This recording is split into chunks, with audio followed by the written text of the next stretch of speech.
رمضان کا اصل میں جو پروگرام ہے میں پہلے ذرا تمہیداً عرض کر دوں، یہ ہم صرف واقف ہیں روزہ دن کا اور رات کو 1 گھنٹے کی تراویح. یہ بہت بڑا مغالطہ ہے، بہت بڑا مغالطہ. روز اصل میں رمضان کا پروگرام کیا ہے؟ دن بھر کا روزہ اور رات کے اکثر حصے کو قرآن کے ساتھ لے کر جاگنا. لیکن حکمت خداوندی نے پہلے حصے کو تو فرض کیا ہے، دوسرے کو فرض نہیں کیا، اس کو ترغیب اور تشویق پر چھوڑ دیا. لیکن اس کی جو اہمیت ہے میں چاہتا ہوں کہ پہلے اچھی طرح اس کو سمجھ لیں آپ. دیکھیے پہلی حدیث اس میں ہے سلمان الفارسی رضی اللہ تعالی عنہ قال خطبنا رسول اللہ صلی اللہ علیہ وسلم فی آخر یوم من شعبان. حضرت سلمان فارسی سے مروی ہے، انہوں نے فرمایا کہ خطبہ ارشاد فرمایا ہمیں اللہ کے رسول نے صلی اللہ علیہ وسلم شعبان کے آخری دن. فقال، آپ نے ارشاد فرمایا، یہ خطبہ طویل ہے، میں نے صرف شروع کے چند جملے یہاں نقل کیے ہیں. یا ایھا الناس قد اظلکم شہر عظیم، اے لوگوں تم پر ایک بہت عظمتوں والا مہینہ سایہ فگن ہو گیا ہے. دیکھیے سایہ فگن سے وہ انگریزی کا محاورہ آپ کے ذہن میں آنا چاہیے، coming events cast their shadows before. ابھی رمضان شروع نہیں ہوا ہے، شعبان کا آخری دن ہے، تو وہ کمنگ ایونٹ جو ہے رمضان مبارک اس کا سایہ آ گیا ہے تم پر. اس لیے حضور نے وہ لفظ استعمال کیا قد اظلکم، ظلال کہتے سائے کو. قد اظلکم شہر عظیم، بڑی عظمت والا مہینہ ہے. شہر مبارک، بہت برکت والا مہینہ ہے. شہر فیہ لیلۃ خیر من الف شہر، اس میں ایک رات وہ بھی ہے، وہ مہینہ جس میں ایک رات وہ بھی ہے جو 1000 مہینوں سے افضل ہے. انا انزلناہ فی لیلۃ القدر وما ادراک ما لیلۃ القدر لیلۃ القدر خیر من الف شہر. اب جو اگلے 2 جملے ہیں وہ نوٹ کیجئے. جعل اللہ صیامہ فریضۃ وقیام لیلہ تطوعا، اللہ نے ٹھہرایا ہے، قرار دیا ہے اس کا روزہ رکھنا تو فرض کے درجے میں، اور اس کی رات کا قیام تطوع کے درجے میں، اپنی مرضی پر، اپنی خواہش پر، نفل کے طور پر یہ تم پر لکھ دیا گیا ہے. لکھا تو گیا ہے، جعلہ تو ہے. مجعول کا جو پہلا مفعول ہے وہ کیا ہے؟ جعلہ کا. مجعول اول کیا ہے؟ دن کا روزہ. اور مجعول ثانی کیا ہے؟ قیام لیلہ، رات کو کھڑا رہنا. اب یہ رات کا کھڑا رہنا اس کی کتنی مقدار ہوگی؟ کہاں سے معلوم کریں گے؟ قرآن سے. جب یہ لفظ آیا ہے سورہ مزمل میں، یا ایھا المزمل قم اللیل الا قلیلا نصفہ او انقص منہ قلیلا او زد علیہ ورتل القرآن ترتیلا. یہ معنی ہے اے رہا کمبل میں لپٹ کر لیٹنے والے، کھڑے رہا کرو رات کو سوائے اس کے تھوڑے سے حصے کے، یعنی آدھی رات یا اس میں تھوڑا سا کم کر لو، جسے پھر کہا مفسرین نے 1/3 رات کم سے کم. اور زد علیہ، یا آدھی پر بھی کچھ زیادہ کرو، یہ 2/3 رات ہو گئی. ورتل القرآن ترتیلا، اور قرآن کو اتارا کرو تھوڑا تھوڑا تھوڑا. یہ ترتیل، تفعیل، تنزیل. جیسے قرآن تھوڑا تھوڑا محمد پر نازل ہوا صلی اللہ علیہ وسلم، ایسے ہی تھوڑا تھوڑا تھوڑا قرآن اپنے اندر اتارو. ہیمر اٹ ڈاؤن، اپنے ذہنوں میں اتارو، اپنے قلب میں اتارو. اس کے لیے رات کو کھڑے رہو. اور قیام اللیل کم سے کم 3/4 شب کے اوپر اطلاق ہوگا، اس سے کم پر تو اطلاق ہے ہی نہیں. اگلی حدیث پڑھیے.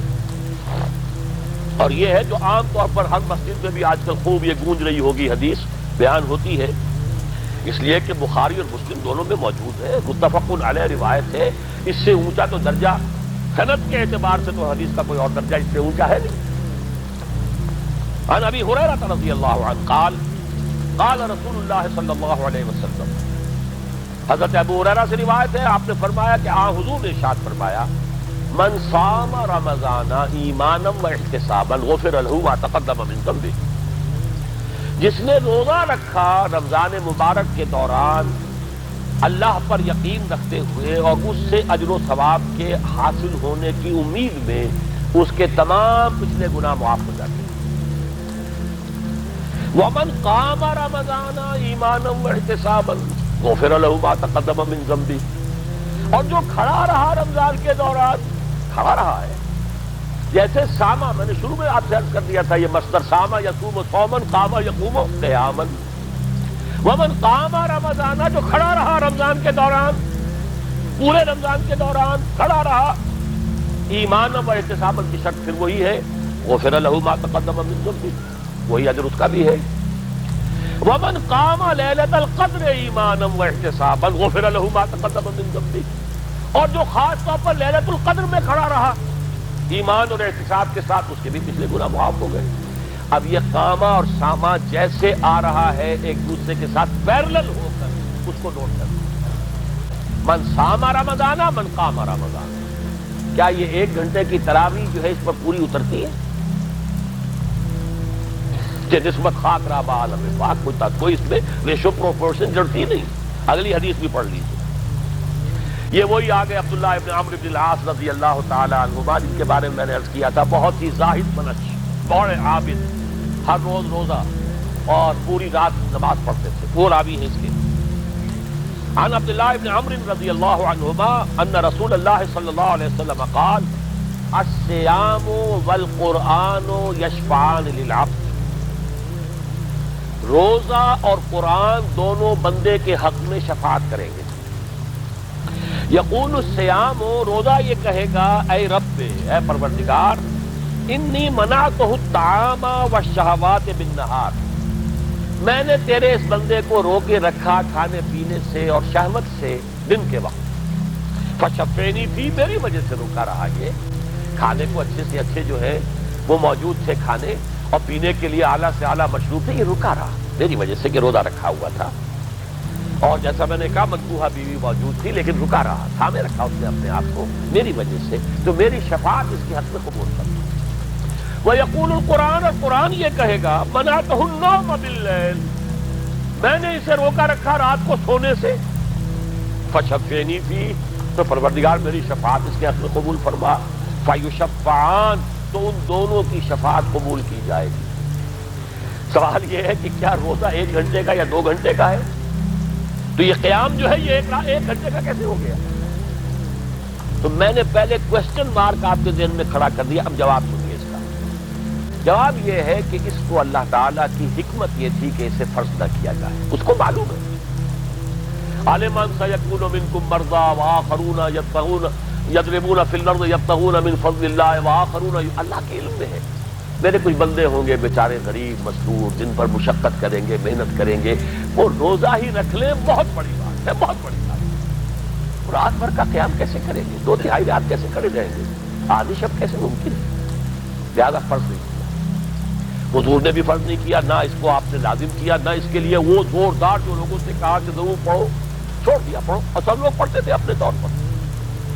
اب یہ کہ کوئی آدھی رات کھڑا ہے، کوئی 1/3 رات ہے، کوئی پوری رات ہے، تھے اللہ کے بندے، لیکن 3 دن حضور نے یہ باجماعت نماز پڑھا دی، لیکن پڑھائی ہے وہ تہجد کے وقت، یعنی لوگ رات کے وقت جو بھی ہے کھڑے ہیں، جاگ رہے ہیں، قرآن پڑھ رہے ہیں، لیکن یہ کہ خاص تہجد کے وقت آپ اپنے حجرے سے برآمد ہوئے تو لوگ جمع ہو گئے، آپ کے گرد جمع ہو گئے، آپ نے 3 دن یہ 8 رکعتیں جو تہجد کی حضور کی ہوتی تھی، وہ آپ نے 8 رکعتیں پڑھائیں باجماعت، لیکن وہ وقت تہجد کا تھا، یہ نوٹ کر لیجیے۔ 4تھے دن بھی صحابہ منتظر رہے، جب حضور برآمد ہوں گے تشریف لائیں گے، نہیں آ رہے حضور، تو کچھ کھنگار بھی رہے ہیں، کہیں پتہ نہیں حضور کہیں اونگ نہ آ گئی ہو تو ہماری آوازوں سے جاگ جائیں، پھر بھی نہیں آئے حضور۔ اگلے روز آپ نے فرمایا کہ میں جان بوجھ کر نہیں آیا، میں اگر یہ متواتر تمہیں پڑھاؤں گا تو یہ تم پر فرض ہو جائے گی۔ یہ ہے وہ رافت و رحمت، بالمومنین رؤوف الرحیم، جو اللہ تعالیٰ کی شان ہے رحمان الرحیم ہونے کی، بالمومنین رؤوف الرحیم،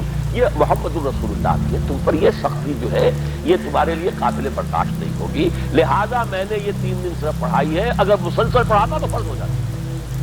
یہاں تک تو ہے حکمت نبوی کا معاملہ، اب آیا حکمت صحابی یا حکمت خلیفہ راشد۔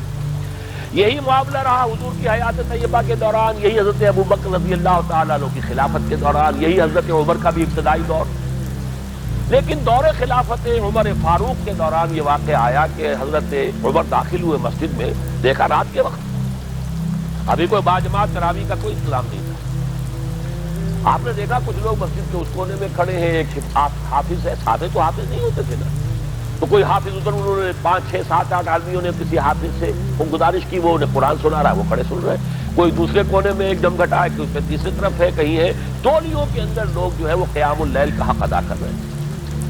آپ نے فرمایا کیا ہی بہتر ہو کہ یہ سب جمع ہو جائیں ایک امام کے پیچھے، اور پھر یہ کہ اسے عشاء کے ساتھ متصل رکھ دیں، تاکہ جس کو کہتے ہیں عربی میں ما لا یترک کلہ لا یترک کلہ، اگر کوئی شے کل کی کل حاصل نہیں ہو سکتی تو کوئی شخص بھی مسلمان بالکل محروم نہ رہ جائے، کم سے کم یہ 20 رکعت تراویح تو پڑھے اور قرآن سن لے، تاکہ کسی نہ کسی درجے میں تو اس کا بھی حصہ ہو جائے اس کی برکات میں سے. یہ ہے حکمت حضرت عمر فاروق کے فیصلے. اور چونکہ حضور نے فرمایا علیکم بسنتی و سنت الخلفاء الراشدین المہدیین، تم پر لازم ہے کہ میری سنت کو اور میرے خلفاء راشدین کی سنت کو مضبوطی سے پکڑو، یہ وجہ ہے